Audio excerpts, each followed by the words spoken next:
So it's my pleasure today to introduce these two wonderful artists. Each one's going to do their presentation, and we're going to find out about their backgrounds and their art journeys. After they finish their presentation, there'll be time for questions. So if you have a question, please wait until they finish their presentation. I'm going to ask all of you to mute yourselves so that barking dogs and ringing phones won't bother us. Okay, so all right, I'm going to add a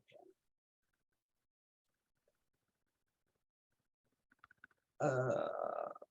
What happened? I have to remove my, okay, there's Nancy. So Nancy, you're going to be number one today. So would you like to go ahead and get started? Yes.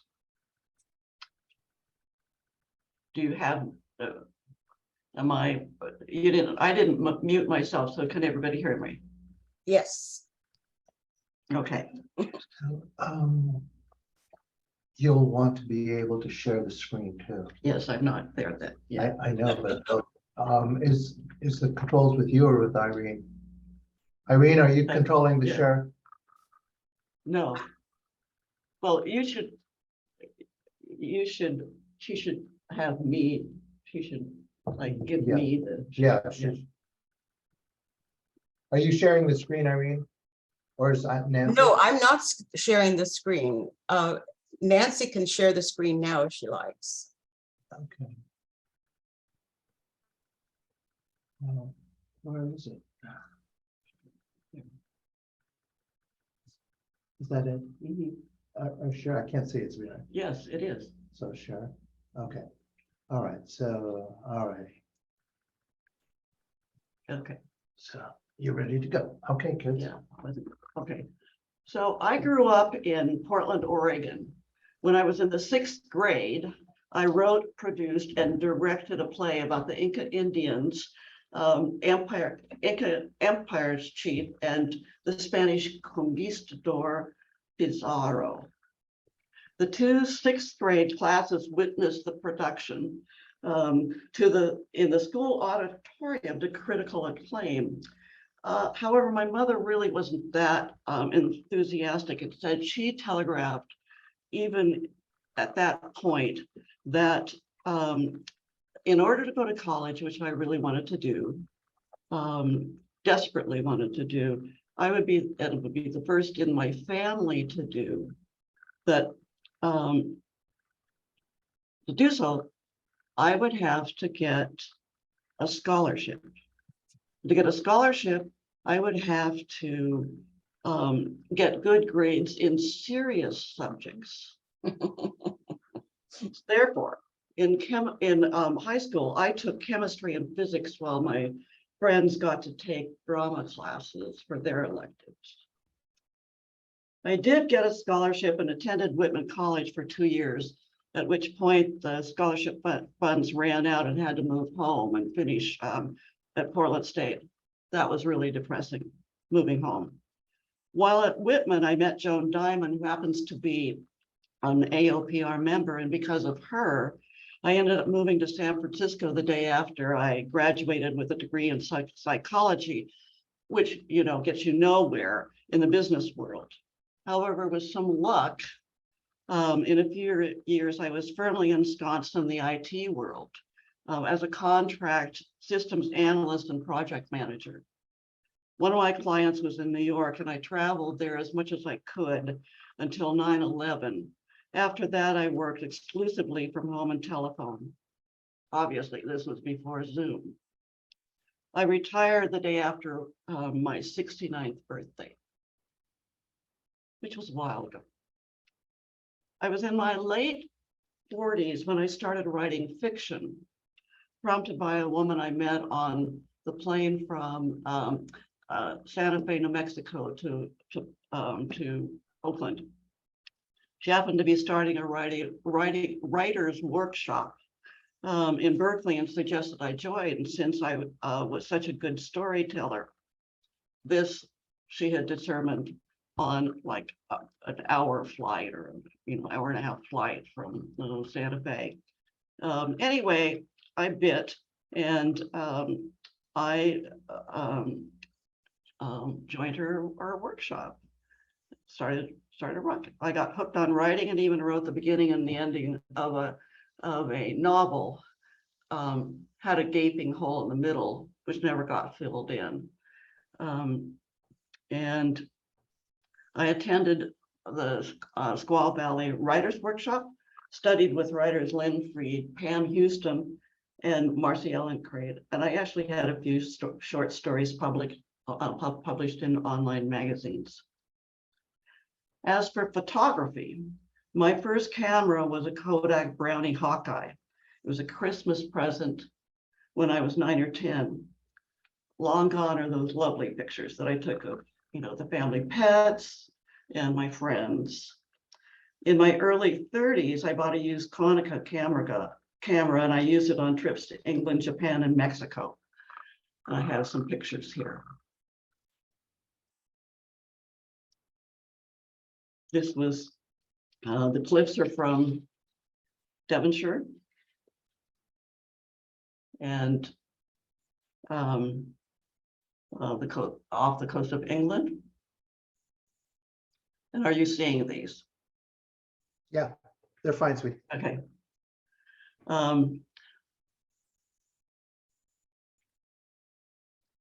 This picture of this boy is taken in a remote part of Mexico. Actually, it might not be so remote now, but it was then. It's known for doing this special kind of lacquer, and this boy is actually working on it. He's scribing characters and little animal things on there. It's done on wood and gourds, and then the next little one, she looks like she's been taunted by her older sister, in the shadow there, the shadow person. I also love the combination of colors that this little girl is wearing.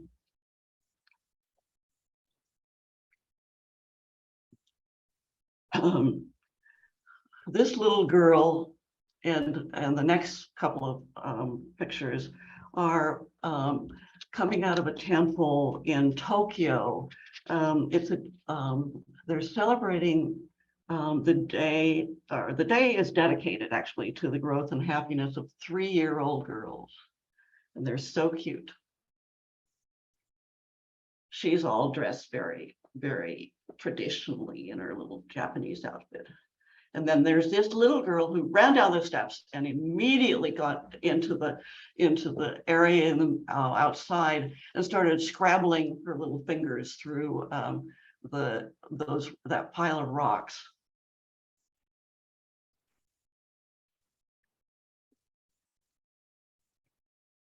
In my senior year in high school, an American field service exchange student from Milan, Italy, lived with my family. His name is Marco Riva, and here he is with his wife on the right and daughter on the left. And this was taken when I went to visit him for the very first time. We had lost contact with each other until 2003, when we were both trolling the classmates.com website and sort of ran into each other. And we contacted each other and caught up after many, many years. And he invited me to come visit them outside of Milan. And this was taken with a Sony point and shoot camera I bought for the trip. This is the first of many trips to Italy. Here's my partner, Bob. He convinced me to buy a real camera after seeing a portrait of him, I take this portrait I've taken it with that point and shoot Sony on our first road trip in 2004. We were having lunch on the Bonneville flats, and I noticed the sun catching that white stubble of a beard. He was leaning against his PT Cruiser, which was his beloved car at the time, and he has since moved on to Porsches. Actually, fairly soon after that, he moved on to Porsches. He said this is the best portrait he'd ever had taken of him, and so he convinced me to get a new camera. Actually, I've gone through several cameras since, and now shoot with a Sony Alpha AX7 IV, if that makes any sense to you. And I also use my iPhone a lot. And although I started out as a fiction writer, I really sort of like put that aside, taking second place. That same year, Bob and I met a woman and their neighbors who had ranches and vineyards near Clear Lake Oaks up in Northern California. And we started photo documenting the lifestyle, or the lifestyle, yeah, of wine. And here are a few pictures from that time.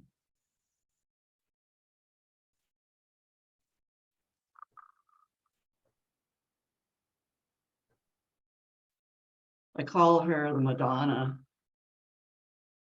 of the vineyards. Love the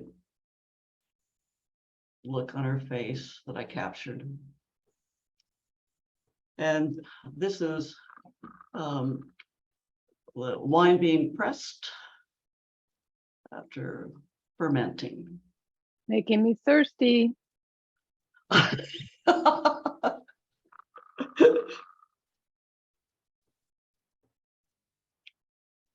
And this was one of the migrant workers, one of the grape pickers. And I just was struck by him wearing that shirt. And here's an immigrant wearing the United States of America shirt with a big flag on it.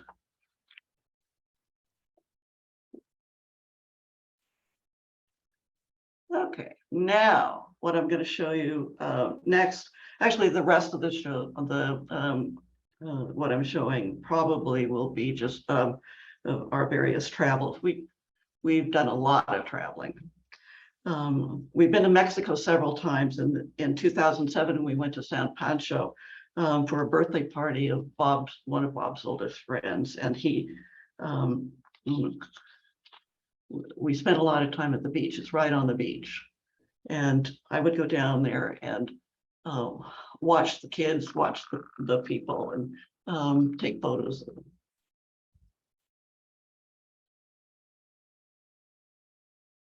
This was one evening at a celebration of the turtles coming in, actually turtles going out, the baby turtles being released.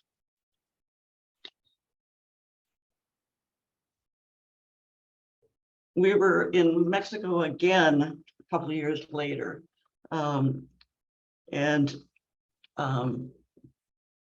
in Pátzcuaro, I asked this singer, Louis Del Rey, who was taking a break, if I could take his picture.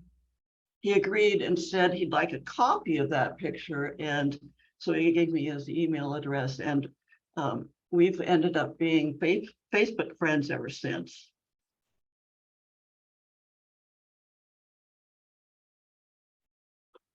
And from the same afternoon, this was a group of traditional dancers take a little snooze. And oops. You can probably have all seen this. It's now TIL banner downtown. And now for some pictures from our trips to Italy. Well, I keep doing that. This is Parmigiano cheese being made at a factory outside of Reggio Emilia. The big copper pot is the first part of the process of the cheese being made. Milk's just been brought in that morning and dumped in these vats and cooked.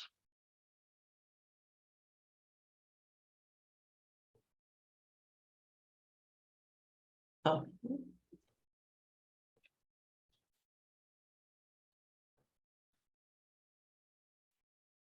Sorry, technical problem here.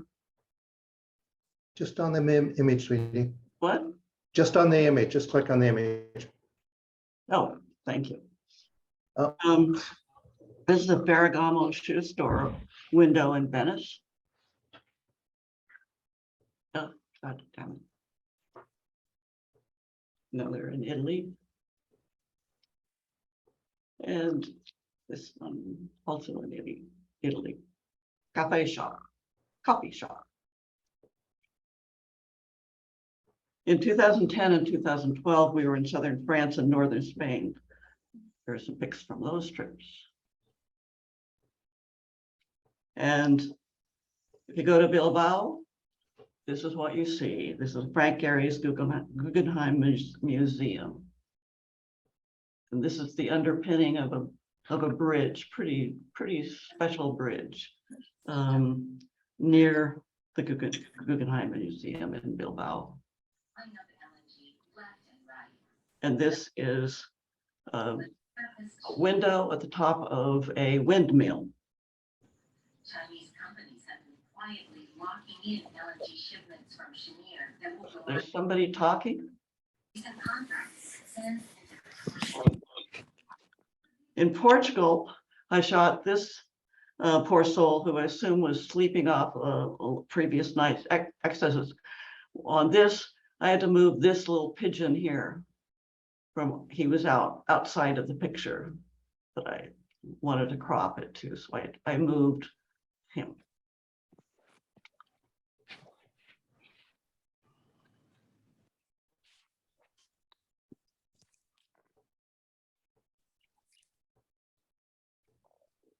In 2019, we made our last trip to Europe, and this is, we seem to be taking a lot of pictures of shoes in a window display.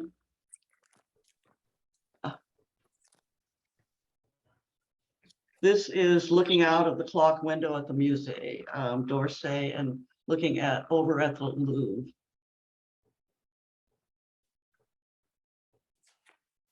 This is taken at the Center Pompidou from the escalator. These are pipes of the roof, the top of the roof, where they had a rooftop restaurant, and I had the best grilled cheese sandwich I have ever had.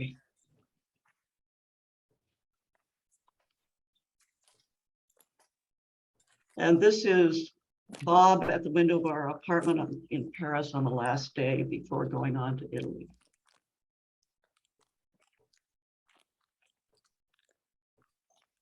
This is Bob at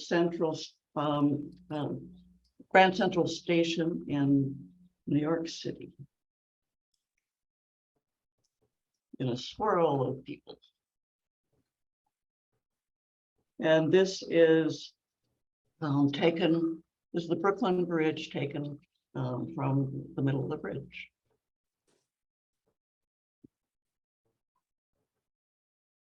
This is a rudder that I saw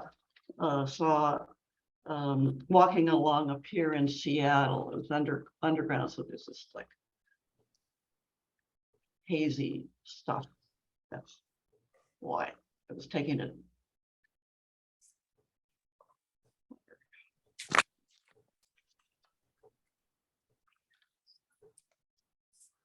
The bark in this picture was laying on a fireplace mantle where we're staying with friends in the hills above Sonoma. They'd rented it for a week or so, and we came up to join them. The bark, and then I composed the actual photo. This is a pipe showing through a hole in the wall of the LA County Museum of Art. When I say wall, it was an exterior wall off of a little sort of balcony thing, outside balcony.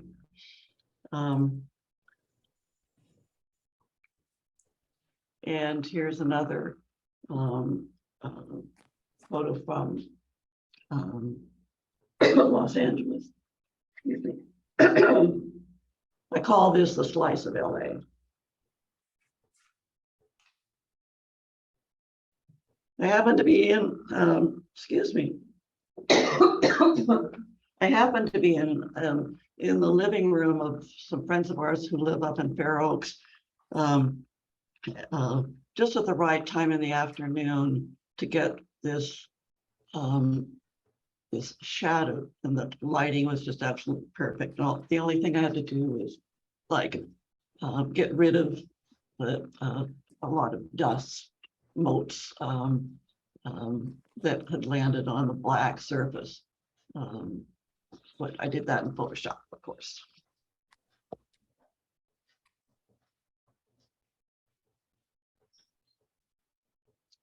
In Seaside, Oregon, I wandered away from friends and found these cars gathering at the starting line for a mini drag race. This one I love because you could hardly tell where the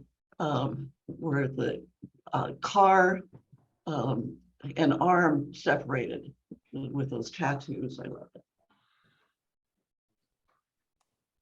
And then this I also love. I asked him if I could take a close-up picture of this. Tattoos are a poor decision, and you can't exactly say, but that but that says mom. It's what mom said. I think mom was right.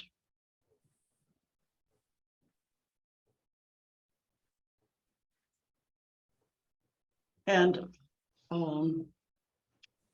last year, we stayed at a historic inn outside of Albuquerque called Los Poblanos. They have a beautiful rose and garden, rose and dahlia garden, which is just outside of our suite. And I spent a lot of time out there taking pictures because I love flowers.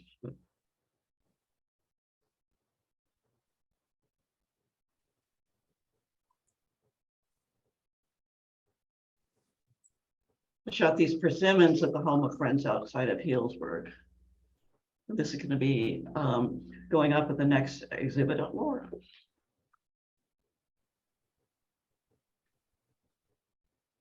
I've studied several years with Nina Wise, who performs a unique version of improvisation with music, movement and music. And some of you have seen me do this.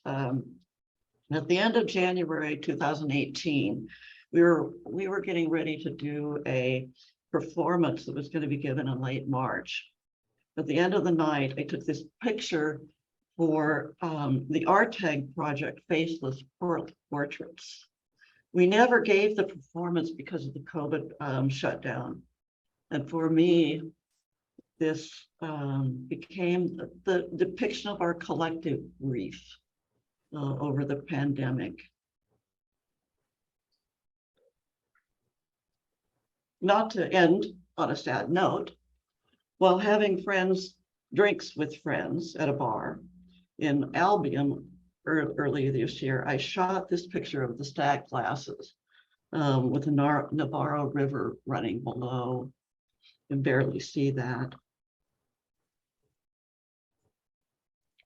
And that, my friends, is the end.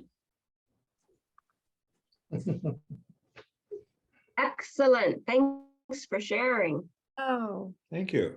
thank you, Nancy. You're welcome. Thank you. Thanks. It was interesting to see the progression of your work over time. Yeah. That poignant shot with your dancers at the end with the hands is just magnificent. way to Thank end. you. Yeah, it was lovely. Yes, Thank you. excuse me, Nancy, could you stop sharing? Yes, I will do that if I can figure out how to do that. Oh, Can we here. ask Yes, here I questions? am. There. There you go. I have a question. Yes. I have a couple of questions, actually. Oh. One is whether you have a strong preference for portraiture versus landscape. I noticed many of your photos, in a lovely way, feature human beings. And I wondered if portraiture was, one of your preferred subject, it was your preferred subject matter or not Well, necessarily. Yeah,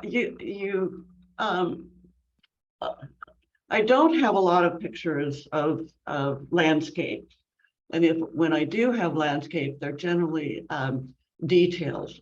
What I really am into is details. And I did pick out a lot of portraitures just to go along with the narrative, sort of like what I wanted to show. And I hadn't really thought about the fact that there were so many.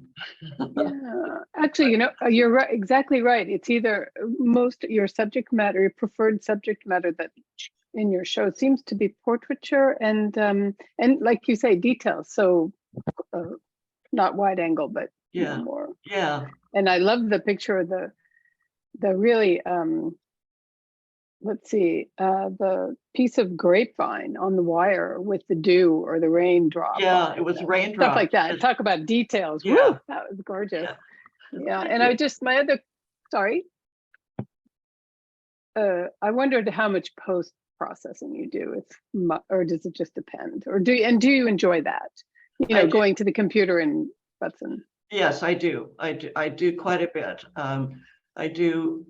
I'm using my iPhone a lot more, and I have probably less post-production work to do on that. But yeah, I use Photoshop.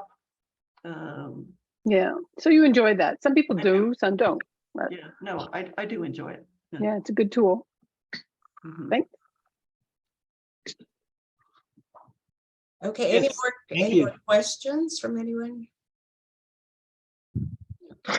Okay, I just want to say that Nancy, I really love your pictures, and I love the photograph of the man laying on the ground with the pigeons. Where he drank or something. I just love that photo. Thank you.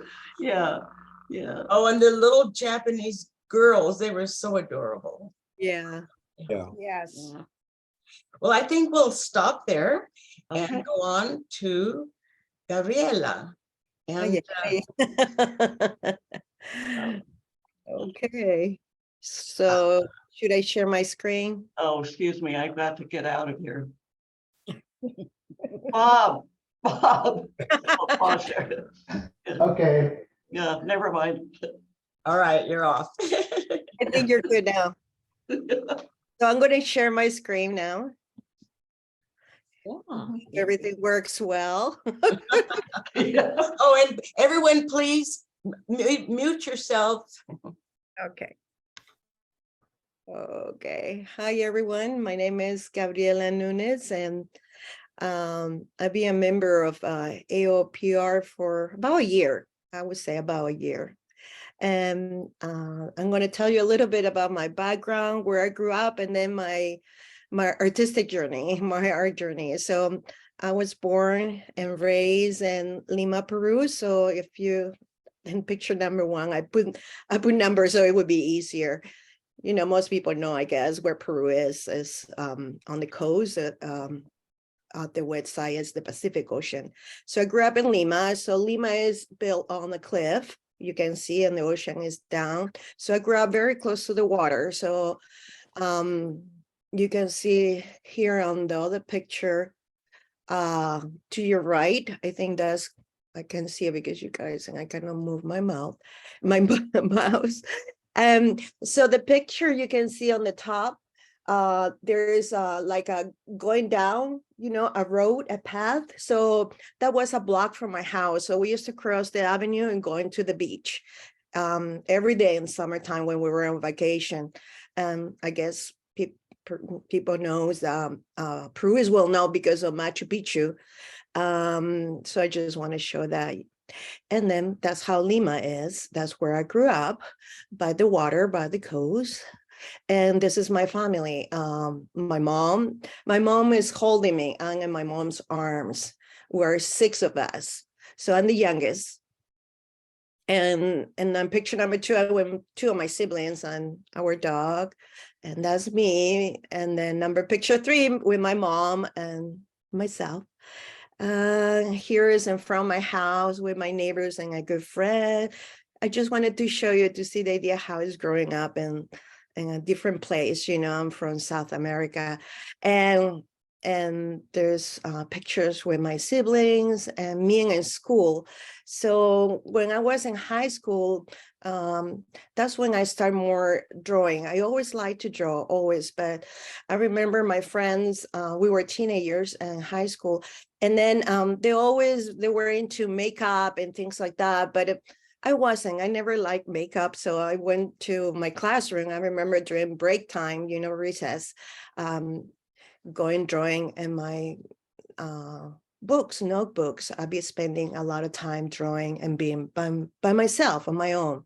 I like to socialize too, but I needed time to be with me, I guess, because I like to draw. So in this picture, I'm showing the picture number 1 is when I arrived to the United States. That's like a week or 2 weeks, I think, after I arrived. And the picture 2 is right before I came to United States. So that was my last summer in Lima. It was really sad. I missed it so much in the beginning. So I was taking classes, ESL classes at Contra Costa College, because I live in El Cerrito with my mom. I'm my brother, and taking ESL classes. So the ESL classes was inside of the building of fine art. So I would pass by and always looking at the students, you know, their drawings, their paintings. And I said, one day I'm going to be here. So I finished program, ESL program, and then I started taking art classes. And then I moved out by myself when I was 23. I moved to Berkeley, an apartment by myself and a studio first. And there I am. I'm like 23 years old. When I was 23, I was living by myself in Berkeley. And then I joined the art studio, because in the studio where I was living, it was pretty tiny. It was small. I just have an art table, and that was basically it. So I joined. I wanted to paint. I wanted to try different mediums. So I joined a studio. It was called the Energy Art Studio, and the director was Ross Drago. So he was my mentor for many years. So here I am when I moved to a bigger apartment. And this one in school was my first painting, then picture number 1. So we had to do a painting. It was one color, black and white. So that was my first one. And then the right one too, that was in college. So this when I started what I'm going to paint, thinking what I'm going to paint, you know, and always was about my culture, the connection. I wanted to do something with my culture, to have a connection with it. So I said, well, I might paint women of the Andes, people of the Andes. It was first I will paint men, women, landscaping, everything related to the Andes. And then this one was in college too, when I was taking figure drawing classes. So picture number 1, you can see 5 minutes poses and 15-minute poses and 1-minute poses, and picture number 3. I love those drawings. I just found them. I have a big trunk and I have a lot of them, my figure drawings. And here I am when I said that I was joining the Art Energy Studio. I started painting with oils, because in school I learned with acrylics. So I really love oils. And I was painting, like I wanted to paint something identical of the picture, you know, that was my goal, because I wasn't sure what my style was going to be. So I was in my 20s and I was confused. And then Rose Drago, who was the director of the Energy Studio, he said that I shouldn't be competing with the camera. I say, you're a painter. You'll be more expressive, more what is inside of you. So I start focus on that, so you can see more in the right picture. I started doing more of that, more expressive art. That was a painting that I sold a long time ago for I don't remember, $300 or something. It's called The Celebration, and that was in the city of Puno. That's the border of Peru and Bolivia. And then I did some commissions art too when I was younger, in my late 20s and my 20s. I was asked, I can't remember how did I get there to get this job, but I got it. And then the cover of this book, Homeopath. And I did that when in my late 20s. So I did illustrations too for this foundation. It's called Hesperian. What they do, they did many books and they always call me. They used to. And when I have the opening art I sold, the editor, she came, Jane. So it was nice to see her because I worked for her for a long time. So they were looking for a Latin artist for this. These books were about educating women from third world countries like my country. And they were looking, from Peru. Yeah, we need artists from Peru, so I started doing those illustrations. I have so many too. There are some of my drawings there. So and I got married. And then these are drawings that I did. I love figure drawing. Is one of my favorite things to do. This is in a studio one. I did a lot of them. I don't know if you guys familiar. It's in Oakland. And then I did portrait classes too in college. Here's one all the way to the bottom. I see a man. And there's the things that I done it and my artistic journey. I done some pre-making too. Like picture number 1 is a block print. I carved the wood and I printed. And then picture number 2, I did lithograph. And then in picture number 3 is a etching. So before you do the values, put in the aquatine, those chemicals that goes in the oven for a certain time amount.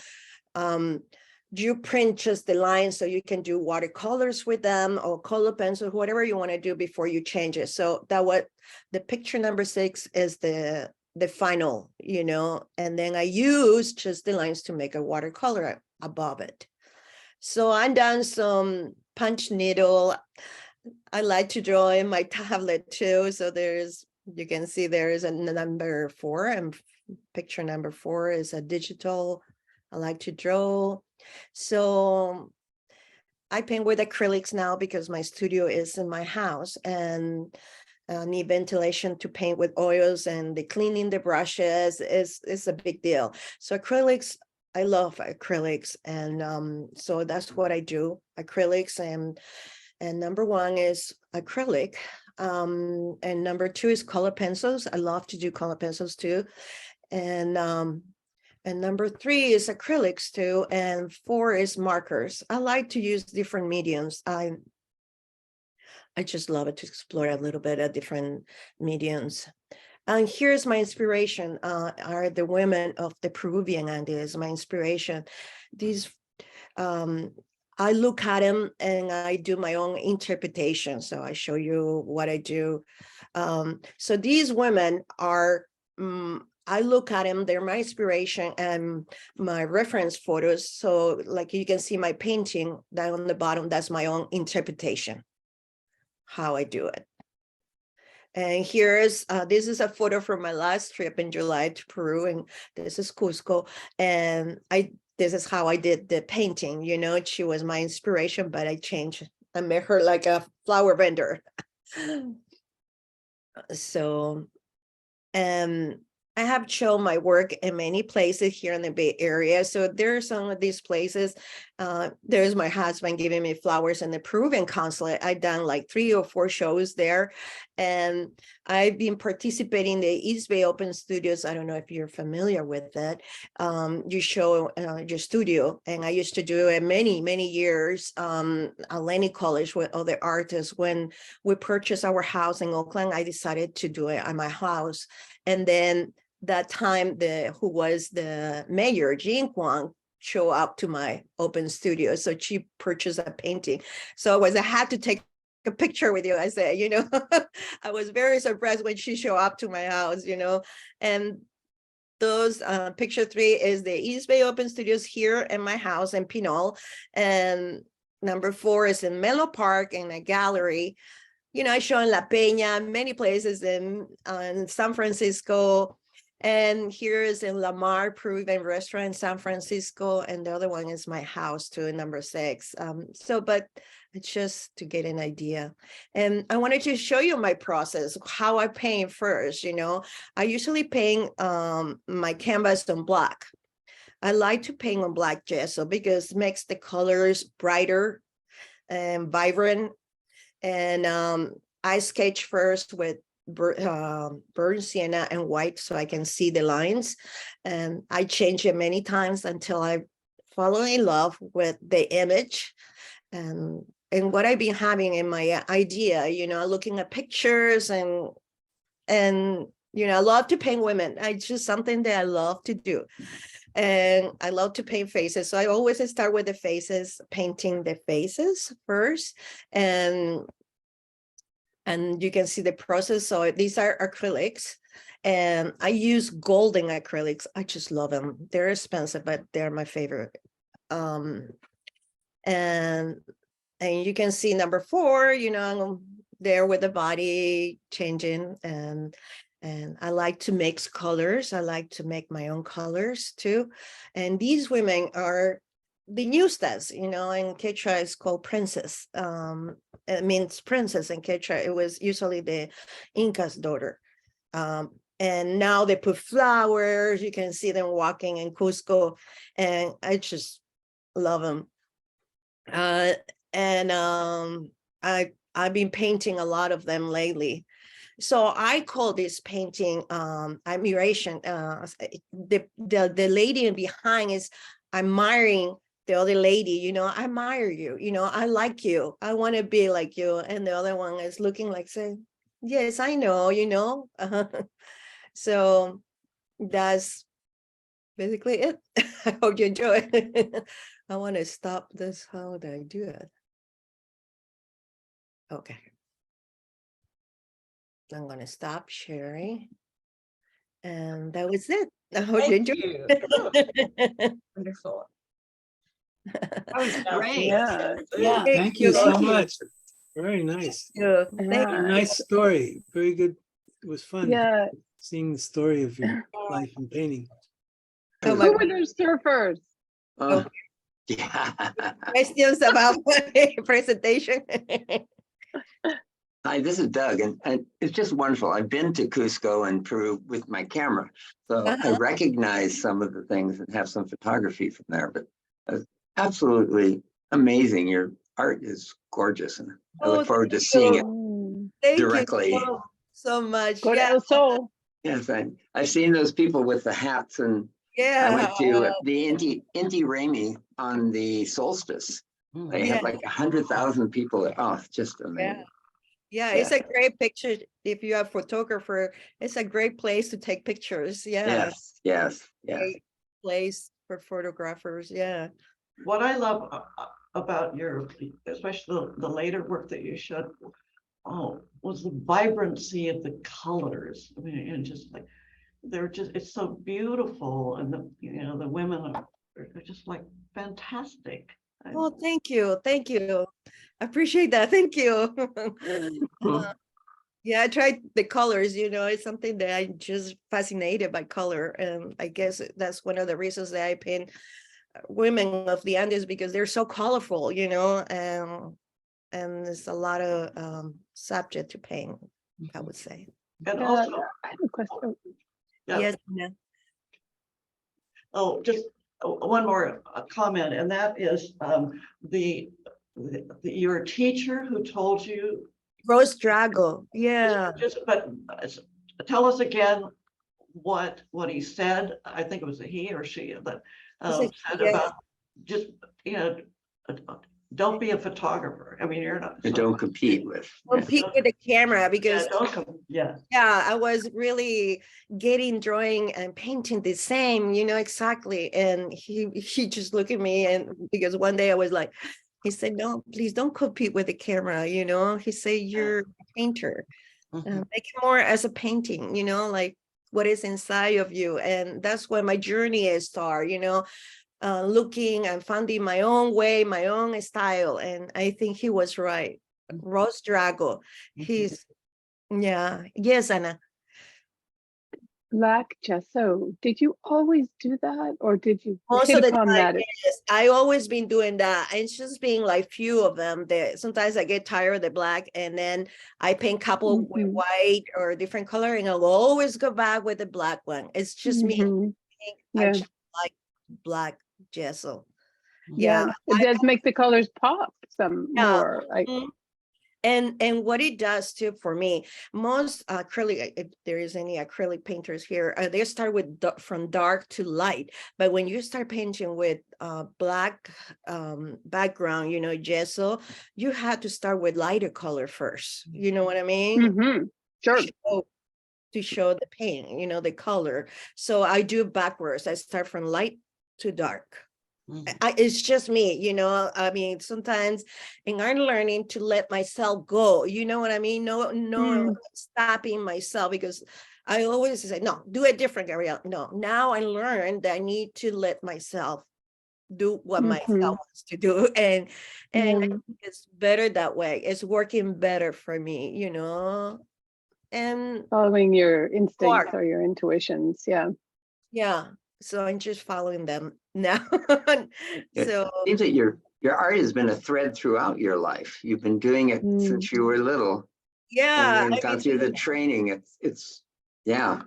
You know, the funny thing is, I want to be, since I was a kid, a fashion designer. I used to sew to my Barbie. My mom said, you would spend hours making clothes for your Barbie. I want to be a, as soon as I took painting classes, I forget about it.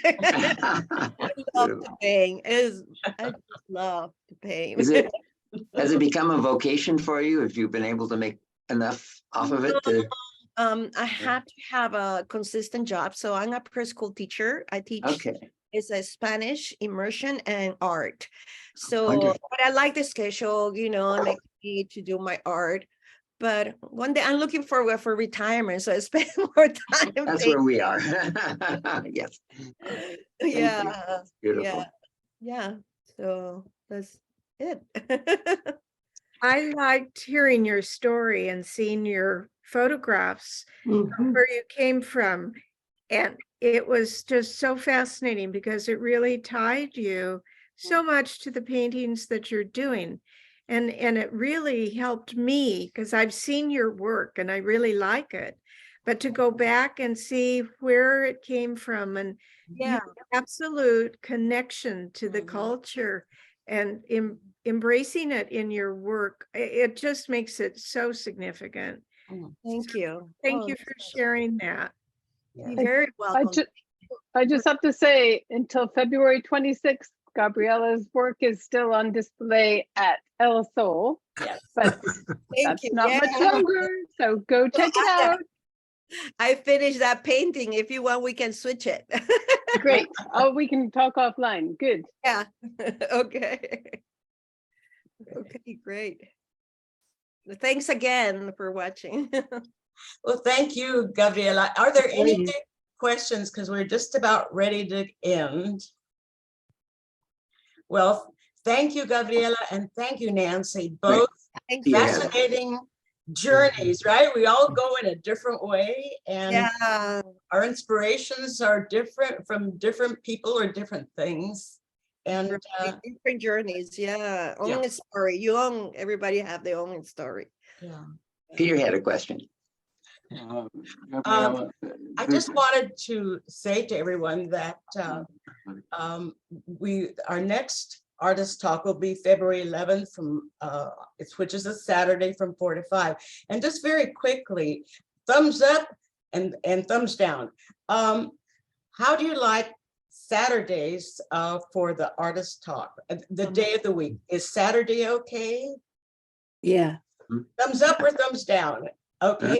What about from 4 to 5? Thumbs up or down? I think that's Okay.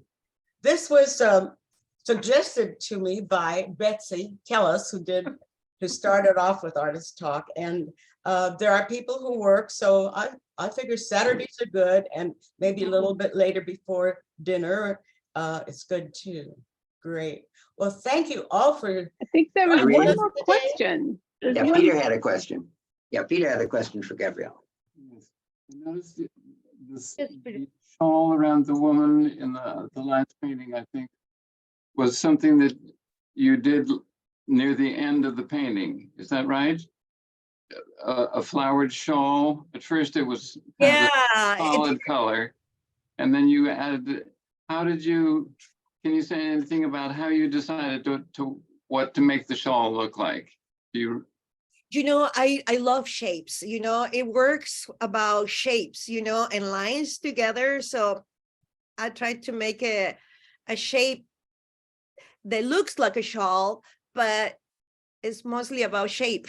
I don't know how. Could you pop that slide back up so we can see what Peter's asking exactly? Is that I can show you the possible? painting if you want. Yeah, just Okay. to see, because I have someone here.